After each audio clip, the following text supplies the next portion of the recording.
Bismillahirrahmanirrahim. Assalamualaikum warahmatullahi wabarakatuh. Alhamdulillahilladzi khalaqal insana fi ahsani taqwim. Asyhadu an la ilaha illallah wahdahu la syarikalah. Wa ashhadu anna Muhammadar Rasulullah sallallahu alaihi wasallam. Wa qala Allah ta'ala fil Qur'anil Karim. Bismillahirrahmanirrahim. Syahrul Ramadan alladzi unzila fihi al-Qur'an hudan lin-nasi wa bayyinatin minal huda wal furqan. Wa qala Rasulullah sallallahu alaihi wasallam. Taraktu fikum amraini in tamassaktum bihima lan tadillu abadan, kitaballah wa sunnatur rasul. Sadaqallahul azim wa sadaqa Rasulullah sallallahu alaihi wasallam. Bapak-bapak, ibu-ibu, kaum muslimin sidang jamaah rahimakumullah. Malam hari ini kita di malam yang ke-17 bertepatan dengan malam nuzulul Quran, di mana malam turunnya Al-Quran.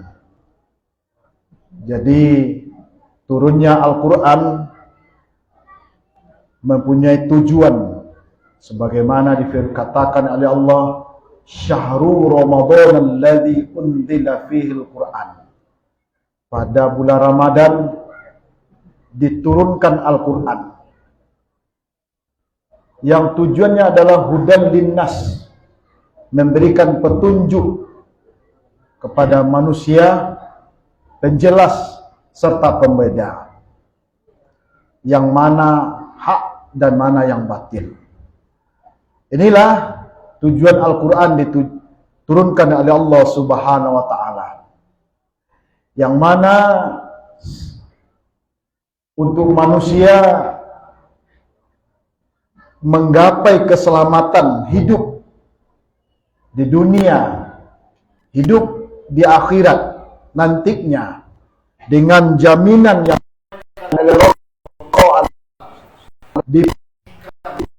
tersesat. Aku tinggalkan dua pedoman, jika kamu mau berpegang kepada keduanya, dipastikan tidak akan sesat selama-lamanya. Sebetulnya apa yang sudah diberikan oleh Allah Subhanahu wa ta'ala itu adalah salah satu bukti, kalau boleh dikatakan tanggung jawab. Inilah tanggung jawab Allah terhadap makhluknya, sampai pencipta terhadap ciptaannya. Kalau kita boleh analogikan atau berikan contoh kepada produk-produk manusia atau buatan manusia seperti Honda, Yamaha ataupun mobil, sebelum dijual atau sebelum dipasarkan pasti ada ketentuan-ketentuan pemakaian. Bagaimana cara pemakaian kendaraan, bagaimana cara perawatannya, apabila terjadi masalah dengan mesin kendaraan, bagaimana penyelesaiannya, bagaimana perbaikan-perbaikannya. Ada buku petunjuk dari pabrik yang membuatnya. Jika kita sebagai pemilik kendaraan, apakah roda 2 ataupun roda 4, kita patuhi ketentuan pemakaian. Berapa layak atau seharusnya kita mengganti oli, bagaimana kita harus mengganti saringan hawanya, saringan filternya, kapan kita harus servisnya. Tidak ada jangka waktunya, ada berkala, kapan perawatan remnya, dan itu ada buku petunjuknya dari pabrik, dari di mana dia dibuat. Nah, sebetulnya kita manusia sebagai ciptaan Allah, makhluk yang sebelum kita diciptakan itu sudah ada pedoman, ada pegangan, ada petunjuk pemakaian agar hidup kita ini selamat, agar hidup kita ini baik, agar hidup kita ini normal. Ada petunjuknya, yaitu Al-Quran. Ini adalah pegangan kita. Jika ini kita pegang, jika ini kita jadikan acuan dalam kehidupan, insya Allah semua persoalan dalam kehidupan itu tidak akan menjadi permasalahan dalam kehidupan kita sehari-hari. Kenapa? Karena ada antisipasi. Kandungan di Al-Quran yang 114 surat, 30 juz ini, 6.666 ayat lebih kurang. Itu secara umum kandungannya ada beberapa kandungan di antaranya yang membicarakan tentang akidah atau tauhid. Bagaimana kita sebagai makhluknya meyakini Sang Khalik. Bagaimana Sang Khalik itu mempunyai kekuasaan, memiliki segalanya, yang maha, pokoknya semua sifat-sifat Allah ini adalah kandungan Al-Quran. Bagaimana memantapkan keyakinan kita kepada Allah Subhanahu wa Ta'ala, inilah yang pertama isi kandungannya. Yang kedua, dalam Al-Quran ini juga berbicara bagaimana hubungan kita dengan Sang Khalik. Setelah kita yakini, sekira kita pahami, lalu bagaimana, apa hubungan kita dengan Sang Khalik ini? Itu yang disebut dengan ibadah. Hablum minallahnya seperti apa hubungan kita? Apa yang menjadi kewajiban-kewajiban, yang kewajiban itu menjadi hak bagi Allah Subhanahu wa Ta'ala. Apa yang harus tauhid. Nah, ini adalah kandungan Al-Quran. Dia tertuang di dalam Al-Quran ini. Sehingga disebut dengan hablum minallah ini, bagaimana cara melaksanakannya, kapan dilaksanakannya, di mana cara melaksanakan. Ini adalah kandungan Al-Quran. Berbicara tentang hubungan kita dengan Allah Subhanahu wa Ta'ala. Insya Allah,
proses penciptaan manusia, bagaimana karakter manusia dari masa ke masa, bagaimana para nabi dan rasul berjuang, bagaimana para orang-orang yang sesat di dalam Al-Quran dijelaskan di sini.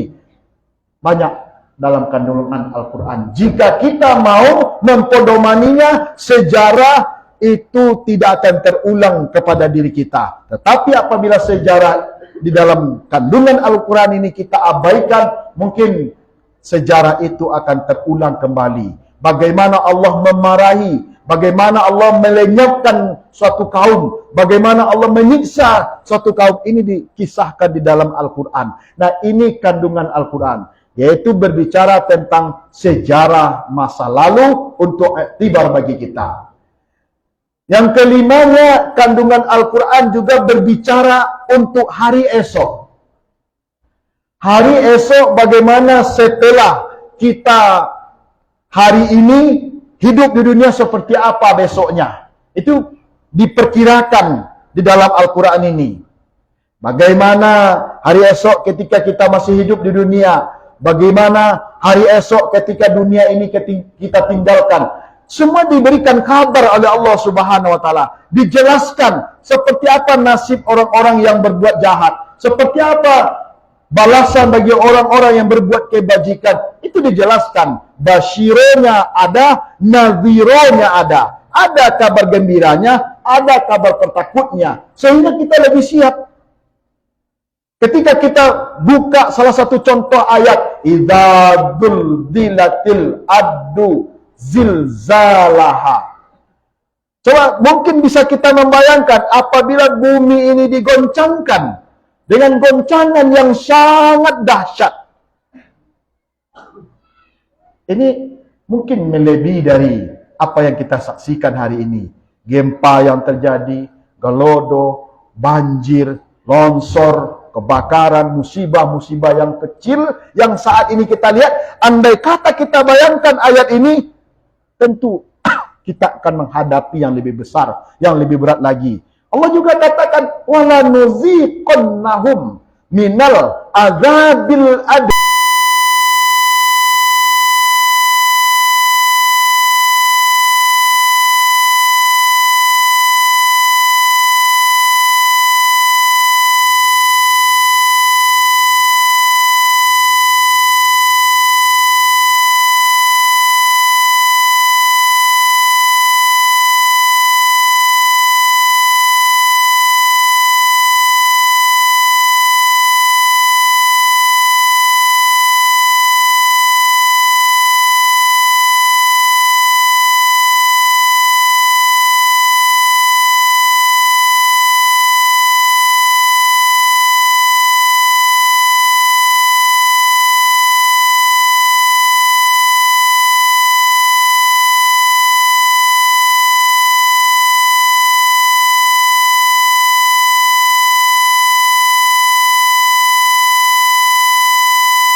الله